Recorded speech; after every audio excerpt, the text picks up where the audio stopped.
There's a classic saying, your mind takes its shape from what it repeatedly rests upon. So if we repeatedly rest our mind upon the qualities that we see in people who are very far along the path, we gradually hardwire them into our own brain. Mm. And so in my book, I say that there are, to me, clearly 7 qualities that you see really developed in people who are very far along. And you can also see these 7 qualities developed in any path of personal development or healing.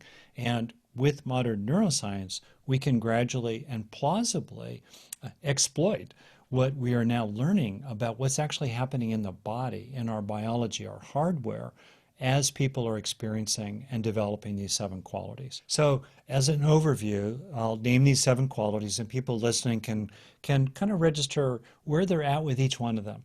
And I want to be really clear, I don't regard myself as someone who's at the pinnacle. I look at people like Mathieu Ricard, for example, as much farther along the path than I am, but I'm really interested in what he's got, you know. Exactly, exactly. Like Einstein's brain was Yeah, yeah, dissected after his death. We want yeah. Matthew's brain now. This is That's what right. we That's want. right. So we Exactly. observe people, and just like anything in any domain, you observe people who are a little more skillful, or a little farther along, or a lot more skillful, and you think, okay, how can I start to live into plausibly, authentically, some of what they're doing themselves that's Mm, fostering causes and conditions that are fostering their state of being, right? So, 7 qualities: steadiness, steadiness of mind, mm, lovingness, warming your heart. So you can think of each of these as both the fruit and the path, as a quality and a practice. So mm, steadying your mind, steadiness of mind, warming your heart for lovingness, resting in fullness, by which I mean, and I'll come back to it, emotional balance, resilient well-being, a sense of contentment and peace and love that's unconditionally present inside yourself, even as you deal with the challenges of life. So there's little actual basis for the craving that leads to so much suffering and harm. And I'm using the word craving very broadly and loosely.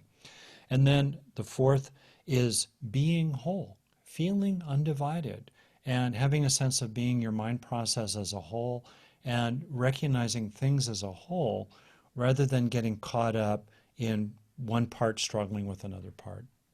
Fifth practice, receiving nowness, really resting in the present. What actually is happening in the brain when people are being here now or enjoying the power of now, as Eckhart Tolle would say? Like being in the emergent, receiving the emergent edge of now. And then sixth, opening into allness, a sense of oneness with things. You know that you're you. I know that there's Mo over there and there's the Rick process over here, but you start to experience yourself more rather than being separated and isolated and beleaguered, buoyed by life, mm, interdependently connected with everything and lived by everything. Uh, and then seventh, moving into the ultimate practice, what I call finding timelessness, a sense of what the Buddha somewhat mysteriously referred to as unconditioned. What is meaningfully distinct from ordinary conditioned experiences, and even perhaps transcendently distinct from the conditioned unfolding Big Bang universe. mm. Finding, and therefore, because it's not subject to arising and passing away by being conditioned, it is therefore, in some sense, timeless. Right? So those are the 7 qualities: steadiness, lovingness, fullness, wholeness, nowness, allness, and timelessness. And I allowed myself in this, my 6th book, a more poetic and lyrical voice, while also at the same time bringing in a lot of really cool, cutting edge, hardcore neuroscience.